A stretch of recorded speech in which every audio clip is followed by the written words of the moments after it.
Nuevamente sean todos bienvenidos a este día del Señor,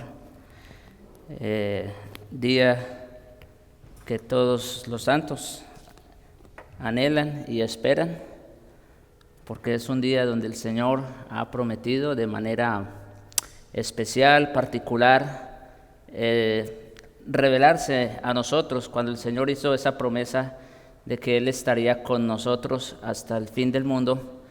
Pues lo hizo precisamente en el contexto de la iglesia, ¿no? La manera como Él, cuando Él se le representa a los apóstoles, siempre fue un primer día de la semana, ¿no? Cuando ellos estaban reunidos, las puertas cerradas. No he puesto perdón.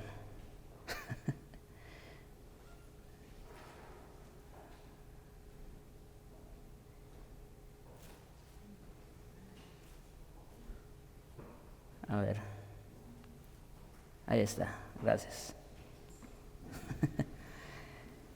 Sí, como les decía, el Señor ha prometido su presencia en medio nuestro, pero de manera particular lo hace cada domingo, cada primer día de la semana. Bien, quería, antes de continuar, traer un salmo que, bueno, creo que recoge en esencia lo que vimos en la última clase, en el Salmo capítulo 100. Y bueno, aquí está. Vamos a ponernos en las manos del Señor para empezar nuestro estudio. Oremos. Padre Santo, bendito Señor, gracias te damos por este día en que nos has puesto en nuestros corazones venir. No se debe a nada en nosotros, no hay ningún mérito en nosotros, pero solamente debido a tu gracia, tu misericordia. Gracias te damos, Señor, por regalarnos a tu Hijo Jesucristo, darlo todo para nuestra vida, nuestra salvación, y a tu Espíritu Santo para nuestra consolación. Gracias te damos, Señor, por todo lo que haces, lo que has hecho y lo que harás. Te rogamos en este día, en esta mañana, vengas a nosotros como has prometido, que nos hables al corazón. Perdona nuestras deudas, nuestras faltas, nuestros pecados. Líbranos de todo mal, Señor.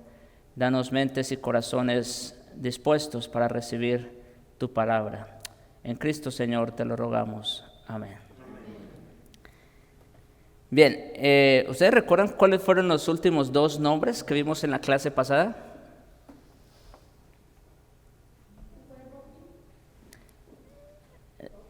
Bueno, Elohim, ese fue el primero, de hecho, que vimos. ¿Y qué significa? El Señor es mi pastor. Muy bien. ¿Y cuál otro? Joseno. ¿Qué significa? ¿Señor qué? Nuestro hacedor. Ok. No lo tenía en mis notas, por eso lo traigo ahora. Un hermano terminando la clase me dijo, mire, mientras estabas hablando de estos dos nombres, hablé del primero, de Rojí, luego de Joseno. Entonces, conectando todo, el Salmo capítulo 100 dice así: Cantad alegres a Dios, habitantes de toda la tierra. Servid a Jehová con alegría. Venid ante su presencia con regocijo. ¿Qué es esto? Pues es una alabanza, es una adoración, un canto. Bien, versículo 3. Reconoced que Jehová es Dios. ¿Sí? Reconoced que Jehová es Dios. Y escuchen, Él nos hizo y no nosotros a nosotros mismos. ¿De qué está hablando? Él es nuestro hacedor. ¿Sí? Y no está hablando como creador en un sentido universal como Elohim, ¿verdad? Obviamente también lo es. Pero aquí está hablando más específicamente de nosotros, ¿no? Como humanos, como personas. Él nos hizo y no nosotros a nosotros mismos. Él es nuestro hacedor. E inmediatamente después dice, pueblo suyo somos y ovejas de su prado. ¿Él es qué?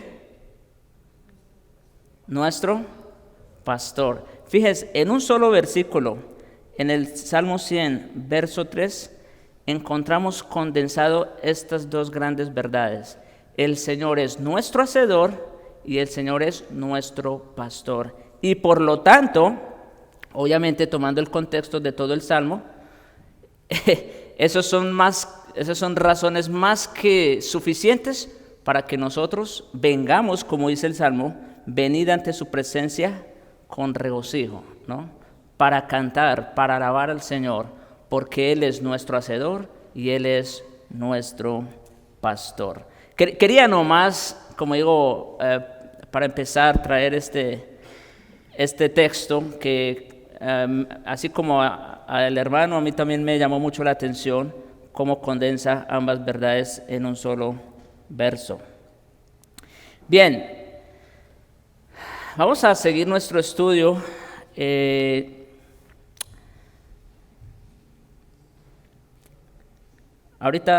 Ahora mismo me quedan 4 nombres.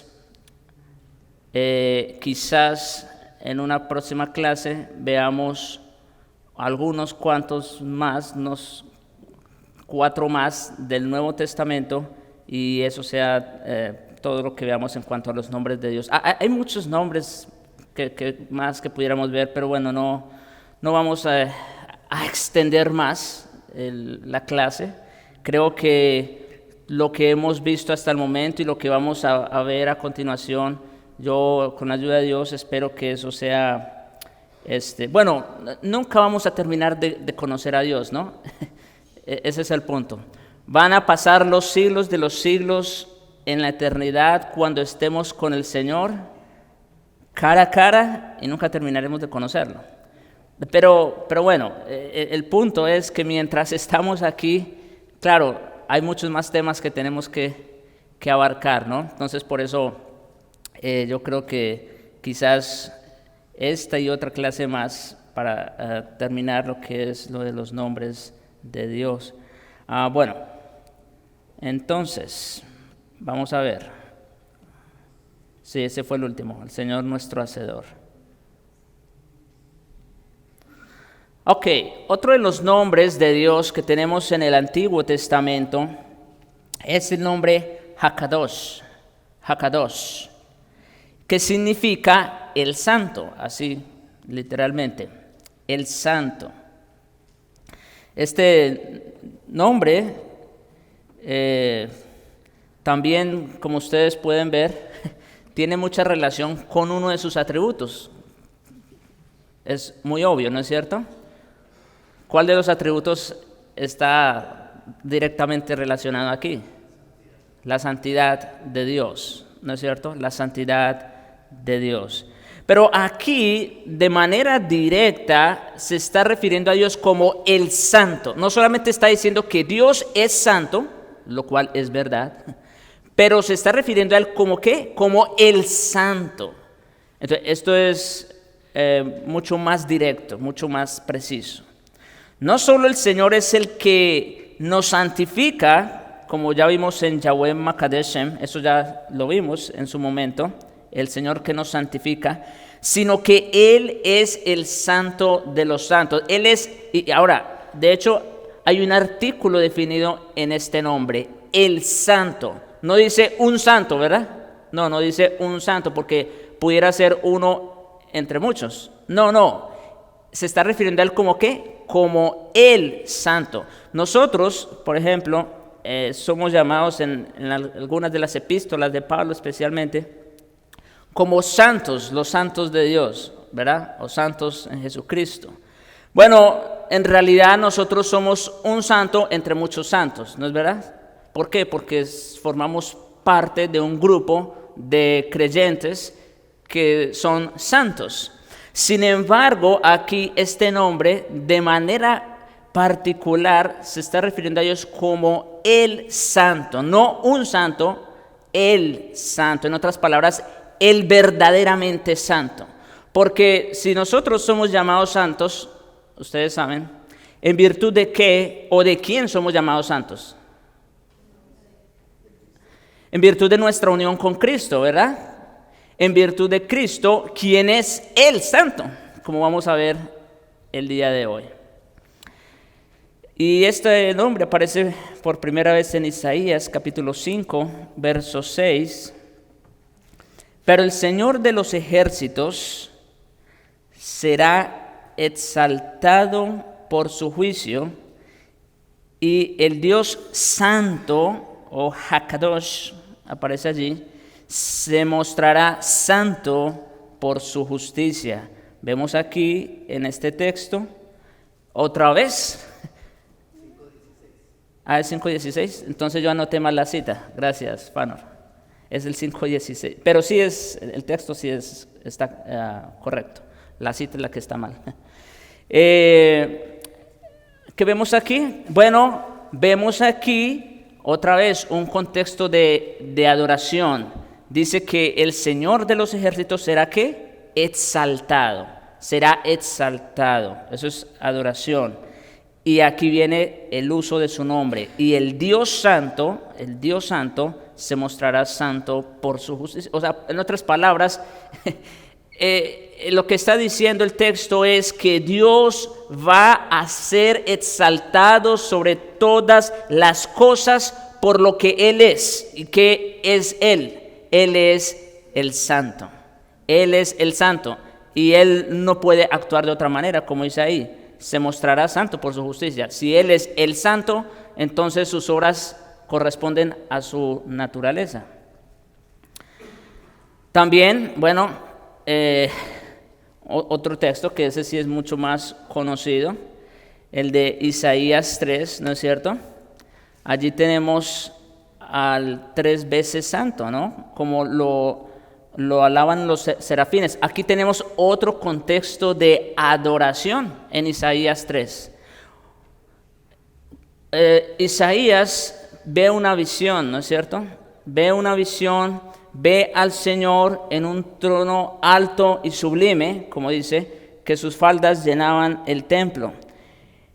Y alrededor del trono, ¿verdad? Alrededor de donde está el 3 veces santo, hay un grupo angelical, un grupo de serafines, como dice el texto, que no cesan de día y de noche, o como dice aquí, el uno daba voces al otro diciendo, Santo, Santo, Santo.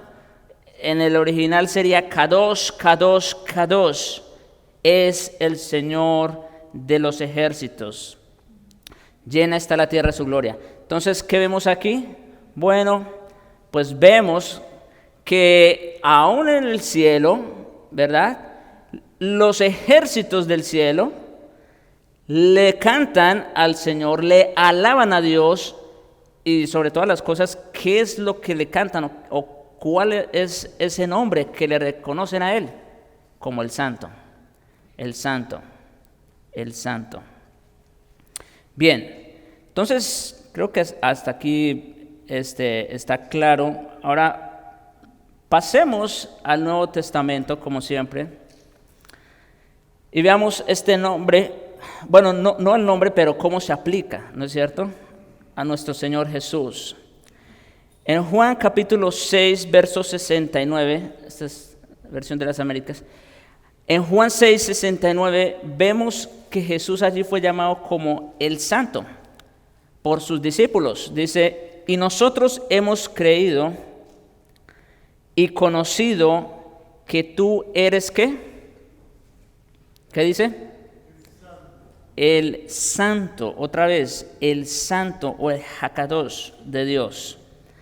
Bueno, esto está en un contexto donde ustedes ya saben, el Señor ha hecho un milagro de los panes, luego les da la enseñanza, el que no come mi carne, no bebe mi sangre, ¿verdad? No tiene parte conmigo. y todo eso. Y luego dice que después de esa enseñanza muchos se fueron, ¿no es verdad? Y el Señor le dice a sus discípulos, si ustedes también se quieren ir, ¿recuerda? Y Pedro le dice, Señor, ¿a quién iremos? Tú solo tienes palabra de vida eterna. Y luego en este mismo contexto dice, y nosotros hemos creído y conocido que tú eres el Santo de Dios. O sea, que tú eres el verdadero. Que tú eres, en otras palabras, ese Dios que se reveló a nuestros padres bajo el Antiguo Testamento. Es lo que están reconociendo básicamente los discípulos allí. Y podemos decir también que hasta los demonios le reconocen involuntariamente. Involuntariamente porque no es que ellos en realidad quieran reconocerlo, pero no les queda otra alternativa, no les queda de otra. Mire cómo dice Lucas, por ejemplo, capítulo 4, versículos 33 y 34. Estaba en la sinagoga un hombre que tenía un espíritu de demonio inmundo, el cual exclamó a gran voz diciendo, déjanos, eso exclamó el demonio, déjanos, ¿qué tienes con nosotros, Jesús Nazareno? Pregunta, ¿qué le estaba haciendo el Señor? Nada. ¿Qué había dicho el Señor? Nada. Pero mira, o sea, esa es la reacción inmediata ante la luz verdadera, ante la lumbrera, ante el Santo de Dios. Esa es la reacción de los demonios. O sea, el Señor no ha hecho nada, no ha dicho nada todavía, y Él ya está siendo atormentado por la presencia del Santo. ¿Sí se dan cuenta? Déjanos, ¿qué tienes con nosotros, un Nazareno? ¿Has venido para destruirnos? Y luego mire lo que dice, yo te conozco quién eres. ¿Sí? Eres el Santo de Dios. Por supuesto, como les dije, su deseo no es adorar al Señor como los serafines en Isaías 6, ¿recuerdan? Pero de todas maneras no les queda otra opción que reconocer quién es Él. Ese es el punto aquí. No, aún los demonios no tienen otra opción que reconocer que Cristo es el Santo de Dios. Bien, hermanos, hasta aquí no vamos a abundar mucho en cuanto al aspecto de su santidad y lo que significa. Eso ya lo vimos cuando vimos el atributo de la santidad de Dios, ¿no es verdad? Aquí solamente para decir que se toma este atributo de la santidad de Dios para referirse a Él como en forma de sustantivo o como un nombre, el Santo. Él no es un santo entre otros santos, no, Él es el Santo. No sé si tienen alguna pregunta o comentario antes de seguir.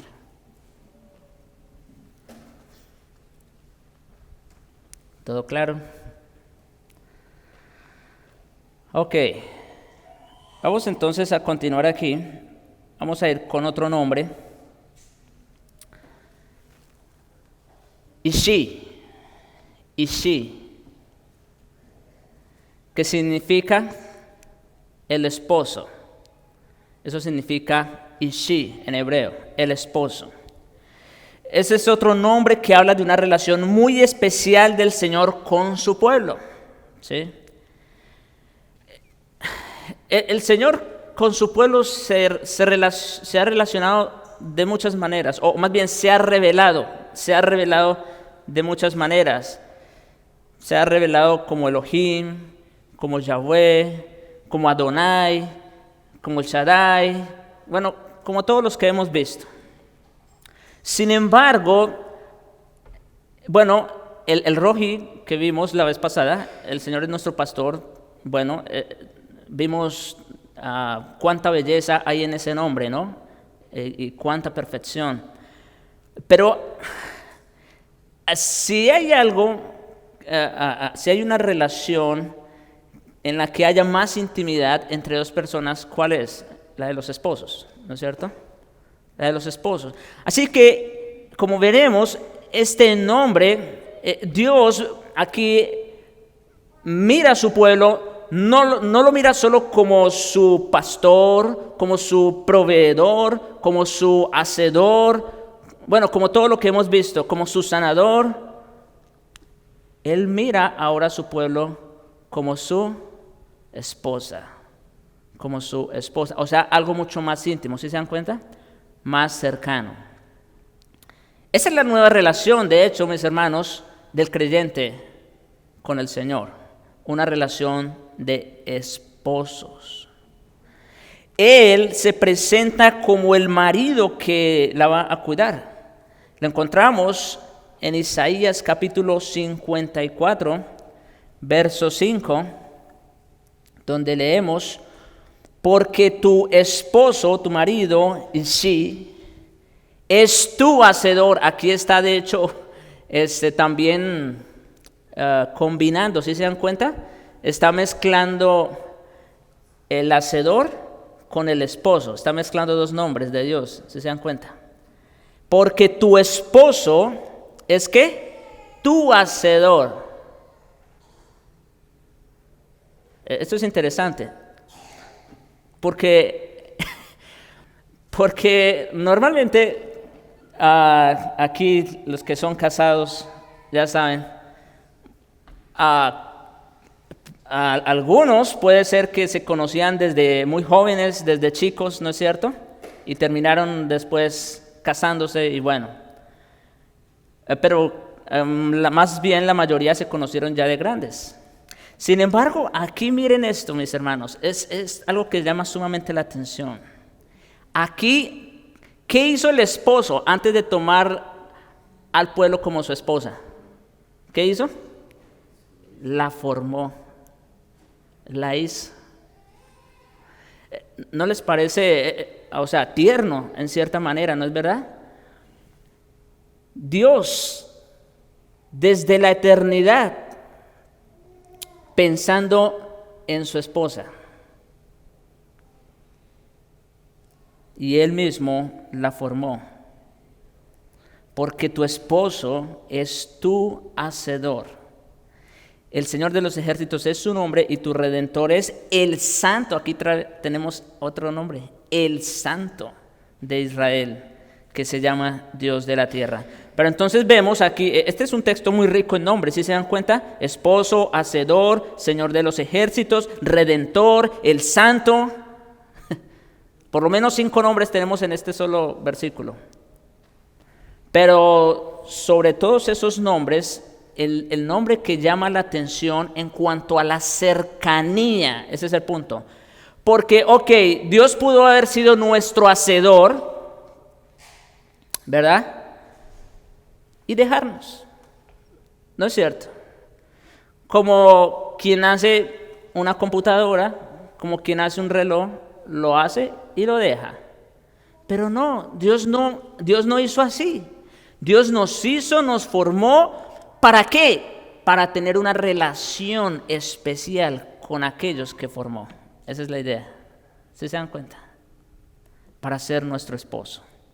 En Oseas 2:16 leemos: sucederá en aquel día, declara el Señor, que me llamarás Ishi, mi esposo, y no me llamarás más Baalí, mi Señor. Y noten, no es que Dios deja de ser lo uno para ser lo otro. Esto también es otra aclaración. No es que el Señor deja de ser nuestro Adonai, o sea, nuestro Señor, nuestro gobernador, nuestro rey. No, Él no deja de ser eso para ser nuestro esposo. No, Él sigue siendo también lo otro.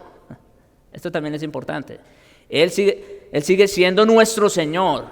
Sin embargo, el punto aquí es que en términos de nuestra relación con Dios, ya no lo vemos a Él solo como el amo, ¿verdad? Que no sabe absolutamente nada de Él. O sea, la relación normal de amo y esclavo, ¿cuál es?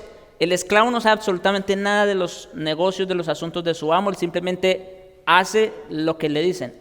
Pero aquí hay algo interesante, y es que Dios no solo es nuestro amo, Él también es nuestro esposo.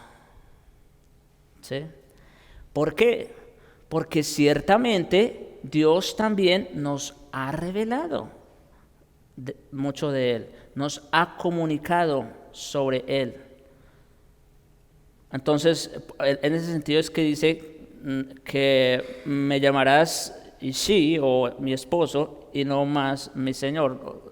Como digo, no está quitándolo uno para poner lo otro. Ok.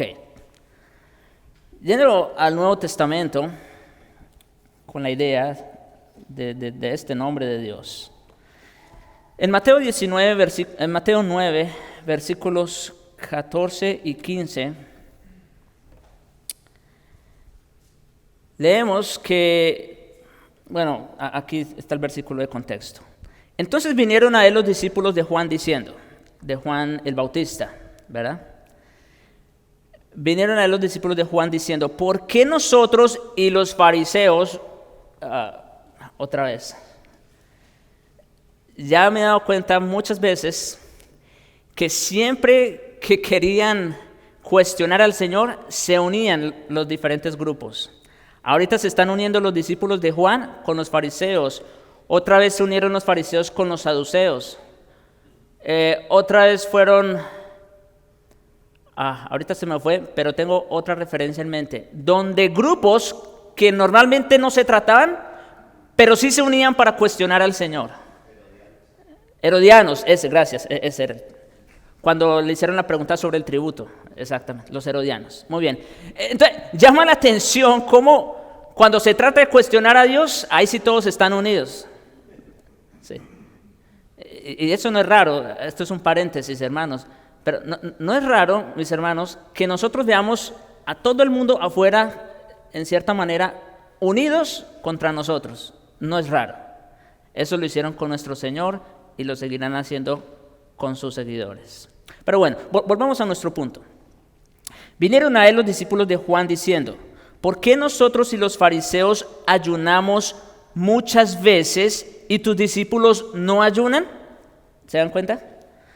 Jesús les dijo, ¿acaso pueden los que están de bodas tener luto entre tanto, escuchen, que el esposo está con ellos?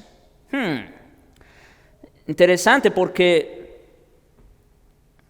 dice que si los que están de bodas pueden estar de luto. El ayuno, mis hermanos, el ayuno era una señal de luto, ¿no es cierto? Una persona que había perdido a un ser querido, que había pasado por una tragedia, se vestía de luto, se echaba ceniza y todo eso, en señal precisamente de duelo. Y por eso el Señor les dice, bueno, ¿acaso los que están de bodas pueden tener luto? Entre tanto que el esposo está con ellos. La pregunta es, ¿y quién era el esposo de los discípulos, no? Pero vendrán días cuando el esposo les será quitado. Obviamente ustedes ya saben la respuesta. Pero la idea es eso, ¿no? Es ver cómo nuestro Señor Jesucristo se identifica aquí como ¿qué? Eso mismo, como el esposo. Por eso dice, ellos ahorita no pueden estar de luto. Ellos ahorita están de fiesta porque están con su esposo. Esa es la idea. La parábola de las 10 vírgenes también hace mención específica de ese Ichi, el esposo, en Mateo 25, del 1 al 13. No vamos a ir allá. Ustedes ya conocen la historia. Pero lo que llama la atención es, ellas están esperando la llegada del esposo, ¿no es verdad? 5 están preparadas, ustedes ya saben. 5 se quedaron sin aceite, en fin, se quedaron por fuera y todo lo demás. Pero miren, aquí ya esto nos da más luz acerca de quién es ese esposo que están esperando las vírgenes. Velad pues, porque no sabéis el día ni la hora en que el Hijo del Hombre ha de venir. Pregunta, ¿quién es entonces el esposo que estas vírgenes estaban esperando? Ahí está la respuesta, ¿sí se dan cuenta? El Hijo del Hombre. ¿Y quién es el Hijo del Hombre? Jesucristo. ¿Y quiénes representan las vírgenes? ¿Cómo? La iglesia, exacto.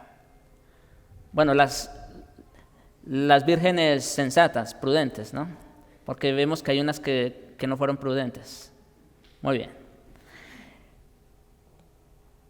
Y rápidamente, cuando hablamos del esposo, pues no podíamos pasar por alto este texto. En Efesios capítulo 5, versículos 25 al 27. Vemos que Cristo, el contexto allí es cuando Pablo está exhortando a las esposas a que se sometan a sus esposos, a los maridos que amen a sus esposas. Y el argumento que Pablo presenta a los esposos es este precisamente. Cristo se hizo servidor de su esposa para poder santificarla y presentársela a sí mismo. O sea, noten, y aquí rápidamente una aclaración, lo que Pablo quiere extraer de este paralelo, de esta comparación con el Señor Jesucristo, no es que el esposo debe hacer exactamente todo lo que Cristo hizo por la iglesia, porque eso es imposible. El punto aquí es que, claro, el marido sí debe cuidar de su esposa, debe amarla, debe servir en esa manera. Pero lo que Cristo hizo y lo que nosotros hacemos está infinitamente distante lo uno de lo otro. ¿Sí? Nosotros no podemos salvar a nuestras esposas, por más que las queramos. ¿Se dan cuenta? Ok, pero bueno. Maridos, amad a vuestras mujeres así como Cristo amó a la iglesia. Cristo amó. Cristo como el esposo amó a su iglesia y se entregó a sí mismo por ella. ¿Para qué? Para santificarla. ¿Podemos nosotros santificar a nuestras esposas? Bueno, lo mejor que podemos hacer por nuestras esposas es obviamente presentarles la palabra, ¿no? Instruirlas. Pero la obra de la santificación es obra del Espíritu. Ok. Habiéndola purificado en el lavamiento del agua por la palabra. ¿Podemos nosotros purificar a nuestras esposas? Bueno. A fin de presentársela a sí mismo, eso fue lo que Cristo hizo. Presentársela a sí mismo una iglesia gloriosa que no tuviese mancha, ni arruga, ni cosas semejantes, sino que fuese ¿qué? Santa y sin mancha. Mis hermanos, eso fue lo que Cristo hizo por su amada esposa, la iglesia. Él se entregó a sí mismo, como dice aquí, para presentarse luego a él mismo una esposa gloriosa, santa, que no tuviese mancha, ni arruga, ni cosas semejantes. Eso es algo que solo puede hacer Cristo, ¿no es cierto? Nosotros podemos ayudar a nuestras esposas, podemos instruirlas, podemos hacer esto, aquello, pero el resultado se lo dejamos al Señor, ¿no es cierto? Pero Cristo sí lo logró, y lo logró a precio de su propia vida. Ok, mis hermanos, entonces, como digo, aquí tenemos de manera clara cómo nuestro Señor Jesucristo se convirtió. Porque en los evangelios, en los textos que vimos anteriormente, vimos ciertamente que Cristo era el esposo o es el esposo, ¿no es verdad? Pero este texto nos está diciendo de manera clara cómo es que Cristo se convirtió en nuestro esposo. ¿Se dan cuenta? Lo hizo a través de su propio sacrificio. Se la ganó a precio de sangre. Bien, mis hermanos, no sé si hasta aquí tienen preguntas, comentarios. Sí.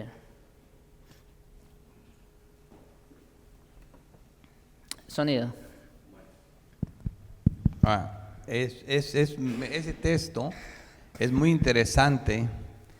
Me llamó mucho la atención la parte que se nos pasó por alto, pero es increíble lo que la Biblia se conecta. Cuando vimos que Jesucristo es Ishi, nuestro esposo, como lo dice el texto, vimos otra palabra seguida, que Él era nuestro hacedor. O sea que también nos formó y nos crió. Sí. Entonces aquí estamos viendo a Cristo, ¿verdad?, como esposo de la iglesia, pero Él la formó, Él fue el hacedor, Él la crió, Él la limpió, la purificó, se la presentó limpia, sin mancha, pura, la cuida, la sustenta. O sea, Él es el que la hizo, Él es el hacedor de la iglesia. Vemos en la ilustración, en la maqueta ilustrativa, que también el profeta dice cómo encontró a su esposa del antiguo pacto, en el suelo bañada con sangre, ni le habían cortado el ombligo umbilical. Dice, entonces te corté el ombligo umbilical, te limpié, te lavé, empezaste a crecer. Cuando vi que estabas lista para el amor, te desposé, te hice envía, te puse arete, te adorné de perlas preciosas, te di tu vino, te di tu aceite, sustentar, cuidar. Entonces, lo que queremos notar, hermano, porque me duele tanto una confusión en esto.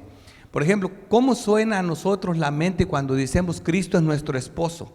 Nosotros como hombres no caigamos en eso, porque, o sea, para un hombre, la mujer se siente, oh, wow, que sea mi esposo. Ellas sí entienden eso, pero en nosotros, ¿cómo choca esa palabra? Cristo, mi esposo.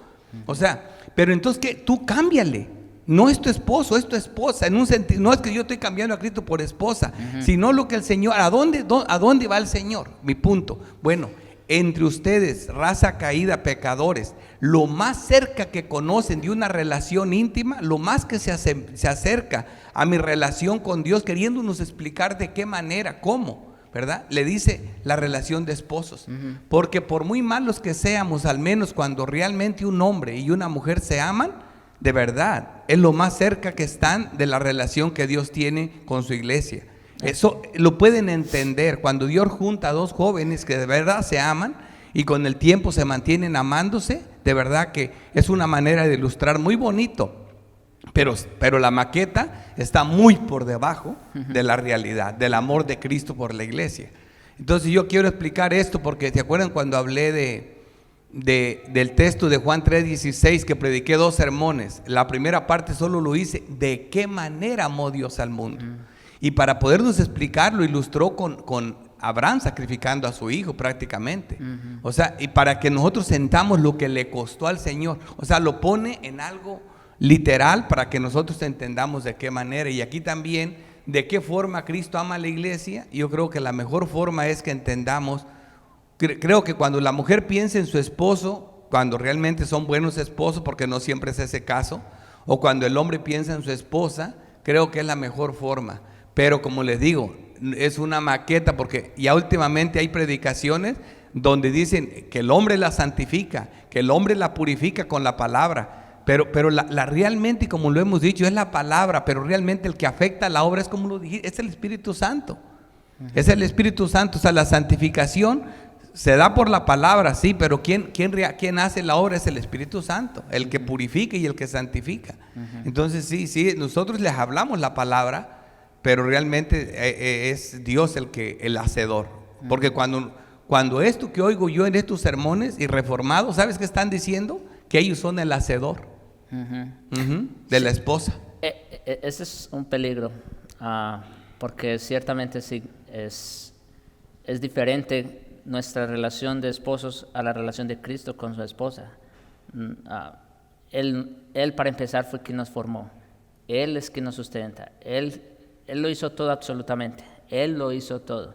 Y de hecho, bueno, en el texto de Oseas tampoco entré en muchos detalles, no profundicé, pero la razón de por qué Dios le pide a Oseas que tome una mujer adúltera y tenga hijos de fornicación y todo lo demás, es de alguna manera para que el profeta viera y sintiera de alguna manera, en un grado menor, por supuesto, pero de alguna manera sintiera lo que Dios ha, digamos, experimentado, se puede decir, con su esposa que ha adulterado, que ha fornicado espiritualmente.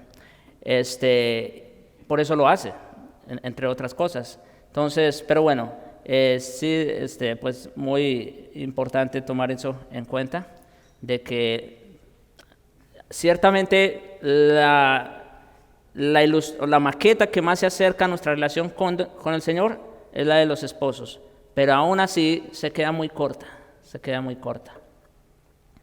Muy bien, vamos a continuar aquí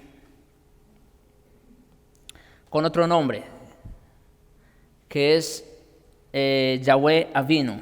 Yahweh Avinu, que significa el Señor nuestro Padre, el Señor nuestro Padre. Bueno, yo pienso que, claro, la de los esposos es la relación más íntima que puede haber definitivamente en el ser humano. Pero también hay otra relación muy importante, muy interesante en el ser humano, y es la de padres e hijos, ¿no es cierto? La de padre e hijo, esa también es una relación muy especial, ¿no es verdad? Bueno, sobre todo, en el caso de creyentes, pues creo que no dista mucho, pero las madres de manera particular tienen un lazo afectivo con sus hijos, bueno, ¿no es cierto? El punto aquí es que ahora Dios también se va a identificar como eso, como nuestro Padre. Ese nombre es tan cercano y entrañable que lo vemos en Isaías 64:8 cuando dice: mas ahora, oh Señor, tú eres nuestro Padre. Como digo, otra relación cercana, íntima. Tú eres nuestro Padre. Nosotros el barro y tú el alfarero. Y miren, aquí también vuelve al punto del hacedor, ¿sí se dan cuenta? Así como Dios, como Cristo, formó a su esposa desde el principio, la hizo y ahora la sustenta y la cuida y la santifica y todo lo demás. Lo mismo hizo Dios como nuestro Padre. Nosotros, ¿qué? El barro y tú el alfarero, obra de tus manos somos todos nosotros. Es simplemente increíble, mis hermanos. O sea, no tratemos de entender a Dios. Permítame decir esto. No, Dios es todo. Dios es nuestro hacedor, Dios es nuestro pastor, Dios es nuestro esposo, Dios es nuestro Padre, Dios lo es todo. Mis hermanos, esto debe llenarnos de suma confianza con respecto a Él. De suma confianza. Él es suficiente. Él lo es todo para nosotros. Y sin Él nada somos. El Señor se muestra aquí como un Padre que no solo nos crea, sino que también nos hace madurar formando su carácter en nosotros. Sí, el Señor nos formó, nos creó, pero ¿qué sigue? ¿Nos deja ahí? No. Él empieza entonces a trabajar con nosotros. Empieza a pulir nuestro carácter para ir formando en nosotros, no lo tengo ahí, pero pues es básicamente lo mismo. Formar su carácter en nosotros no es otra cosa que formar ¿qué cosa? Su imagen en nosotros. ¿Saben, mis hermanos? Mire, cuando Dios hizo al hombre en el Edén, ¿qué dice el texto? Que Dios lo hizo ¿cómo? ¿Recuerdan? A su imagen. Muy bien. Dios, ¿saben Dios para qué hizo el hombre? Entre otras cosas. Dios hizo al hombre como un espejo. Dios hizo al hombre para de alguna manera ver en él su gloria. ¿Sí? Cuando dice que Dios hizo al hombre a su imagen y semejanza. Dios hizo al hombre para manifestar y para ver a través de él su gloria. ¿Pero qué hizo el hombre luego? Cayó, ¿no es cierto? Cayó. Le creyó más a Satanás que al Señor. Y entonces esa imagen, ese espejo de Dios fue distorsionado, ¿no es cierto? Ahora, yo no sé si ustedes han tenido oportunidad de ver espejos que distorsionan todo. ¿A ustedes les gusta ver eso? No, a mí no. Es monstruoso, ¿no es cierto? Es monstruoso. Claro. Bueno, hay aplicaciones, sí, es verdad.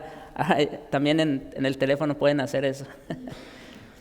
Bueno, la idea es que, mis hermanos, eso fue lo que nosotros, sí, hay que decirlo, nosotros, ¿por qué le echamos la culpa a Adán? Todos estábamos en él. Él cargó con nosotros en ese momento.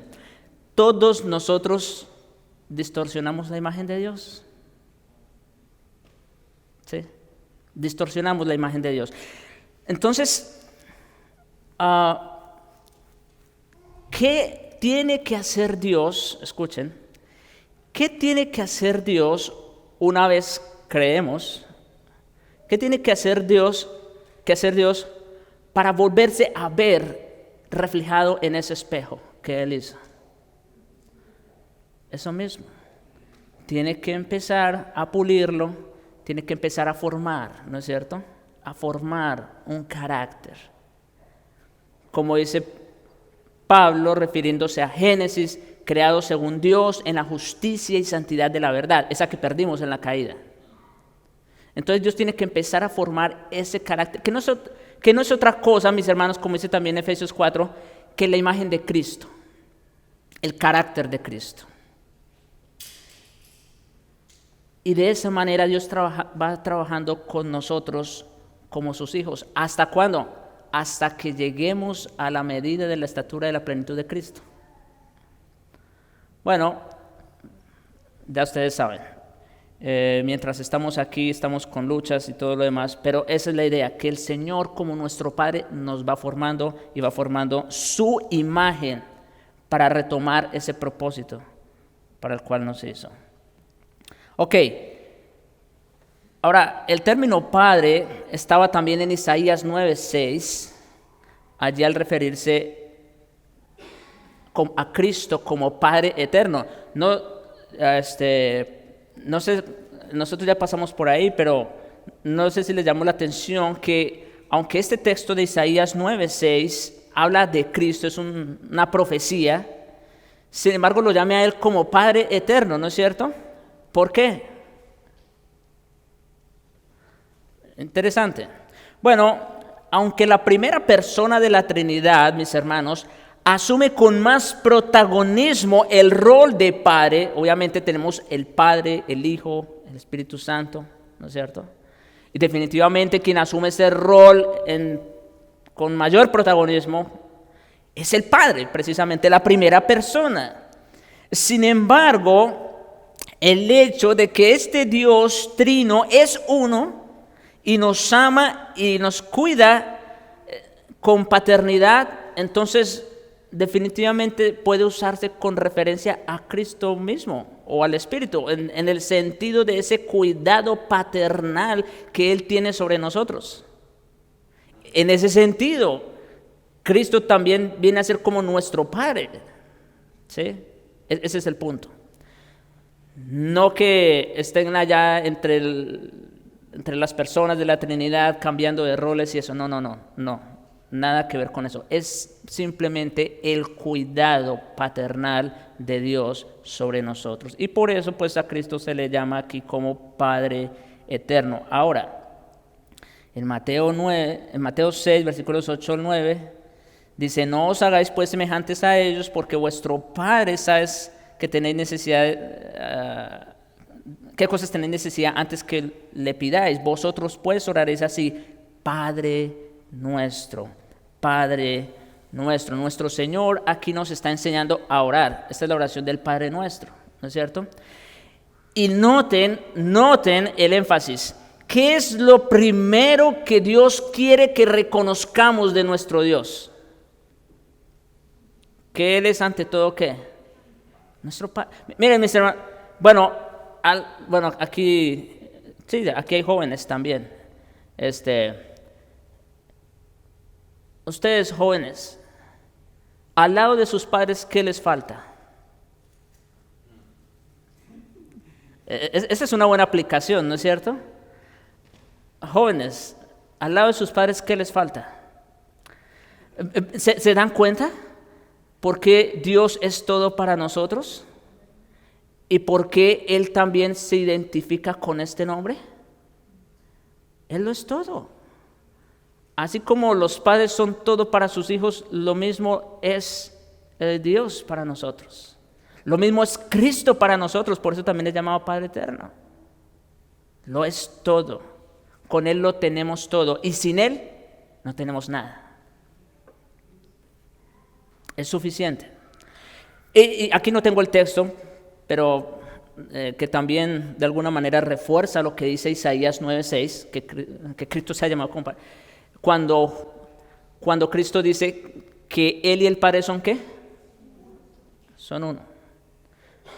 ¿Sí? El que me ha visto a mí, ha visto al Padre.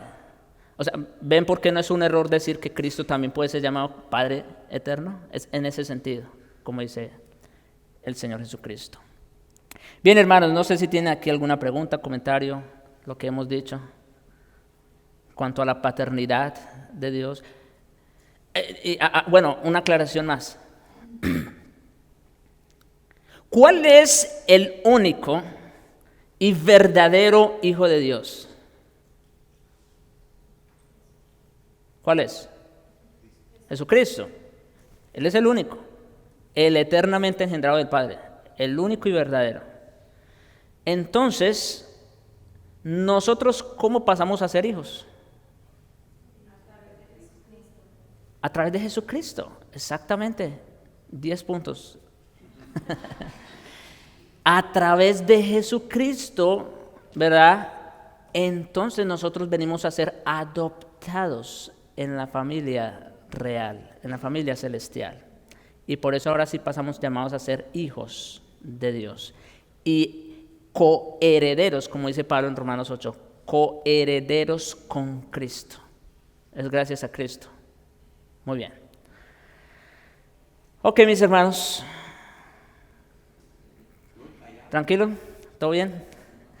Rápidamente, a ver si terminamos esta parte. Yahweh Tzidkenu, que significa el Señor justicia nuestra. El Señor justicia nuestra. Y aparece de manera clara, literal, en la Escritura, en Jeremías capítulo 23, versículos 5 y 6. Jeremías 23, versos 5 al 6.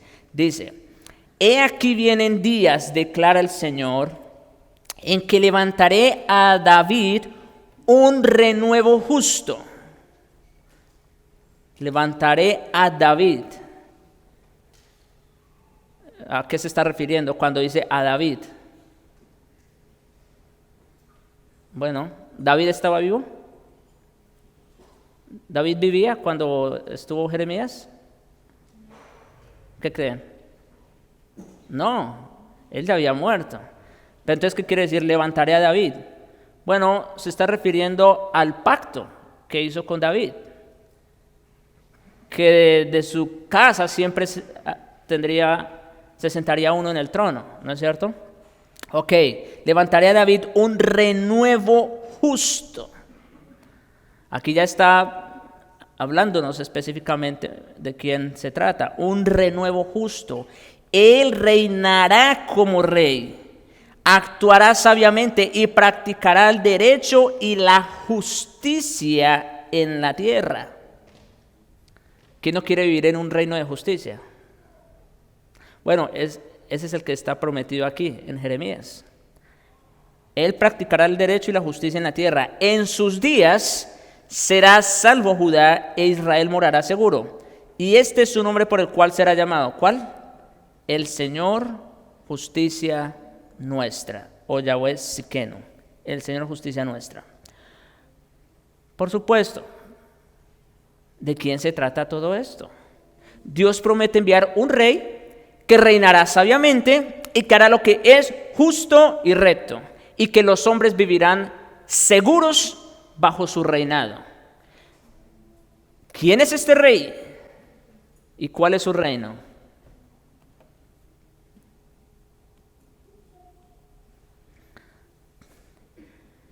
Bien, yo creo que no encontramos otro texto en las Escrituras, eso es mucha letra, pero creo que no pude cortar mucho de aquí. Dios está hablando proféticamente de la venida de Jesús en el texto de Jeremías, ¿verdad? Quien es el rey del linaje de David y que nos imparte su justicia. Ahora, mis hermanos, este reino de justicia no es como lo esperaban muchos. No es un reino aquí, visible, tangible, ¿no es cierto? ¿Recuerdan ustedes cuando el Señor fue presentado ante Herodes, si no estoy mal? Que, pues bueno, si eres rey, ¿dónde están tus súbditos, no es cierto? Los que ¿Y qué le dice el Señor? Es que mi reino no es de aquí. Mi reino no es de esta esfera, terrenal, temporal, no. Si mi reino fuera de aquí, mis servidores vendrían y pelearían por mí, pero mi reino no es de este mundo. Entonces, eso ya nos debe dar una idea. ¿De qué se trata este reino? No es un reino terrenal, material, temporal, no. Aquí Romanos 3 nos dice de qué se trata ese reino y ese rey. Dice Romanos 3, versículos 21 al 26. Pero ahora, ese pero hace un contraste con todo lo que Pablo ha venido diciendo. ¿Qué ha venido diciendo Pablo? Bueno, que todos están lejos de la gloria de Dios, que todos pecaron, que no hay justo ni aun uno, todos completamente. Pero ahora, aparte de la ley, ¿sí?, aparte de ese sistema de obras, se ha manifestado la justicia. Y yo quiero que tomen nota de cuántas veces se habla de justicia aquí. Se ha manifestado la justicia de Dios, que ya no es por la ley, como dice, eso está aparte de la ley. Testificada sí por la ley, esto es interesante, ya no es por la ley, pero la ley sí testificó de ella. Y por los profetas, como Jeremías, el que acabamos de ver. La justicia de Dios por medio de la fe en Jesucristo para todos los que creen en Él. Entonces, esto no se trata de una justicia social, de paz, no. ¿Se trata de qué? De una justicia mucho más profunda, por medio de la fe en Jesucristo. Porque no hay diferencia, por cuanto todos pecaron y están destituidos ¿de qué? Noten, no están destituidos de Estados Unidos. No. Pueden tener la ciudadanía americana. El problema es que están destituidos de la gloria de Dios. Es decir, estamos hablando de un país, de una ciudadanía muchísimo más elevada que cualquiera aquí en la tierra. ¿Se dan cuenta? Están destituidos de la gloria de Dios, siendo ¿qué? Justificados, por la misma razón, porque estábamos muertos, justificados, declarados justos, gratuitamente por su gracia, mediante la redención que es en Cristo Jesús, a quien Dios puso como propiciación por medio de la fe en su sangre, escuchen, para manifestar, ¿qué cosa? Su justicia, a causa de haber pasado por alto en su paciencia los pecados pasados, con la mira de manifestar en este tiempo, ¿qué cosa? Su justicia, a fin de que Él sea, ¿qué? El justo y el que justifica, las dos cosas. Este es el cumplimiento de Jeremías, de la profecía de Jeremías, de ese rey justo, y de que sus habitantes habitarían en paz y con seguridad. Es de este reino que está hablando, es de este reino de justicia, es del reino de Jesucristo. Como les dije, no es un reino temporal, no es un reino material, limitado al tiempo, al espacio, no, es mucho más glorioso que eso. Es un reino celestial y es un reino eterno, cuyo rey justo es Cristo y sus habitantes también reinarán con Él en justicia. Bien, mis hermanos, hasta aquí, ya el tiempo se nos ha ido. Para la próxima oportunidad vamos a ver si tenemos un poco más tiempo para preguntas o comentarios. Hoy les di varias veces oportunidad y no hablaron. No me echen la culpa. Bien, hermanos, vamos a orar. Padre Santo, bendito Señor, digno eres de ser alabado, de ser exaltado. Gracias te damos, Señor, por ser nuestro pastor, nuestro hacedor, nuestro esposo, nuestro padre, por ser todo para nosotros. Tú lo eres todo, Señor. Tú eres suficiente. Gracias te damos, Señor, por revelarnos estas verdades. Y te ruego, Señor, por tu Espíritu, atesorarlas en nuestros corazones, para que vivamos en dependencia completa todos los días, Señor. Oh Dios, a ti la gloria por lo que tú eres. En Cristo Jesús. Amén.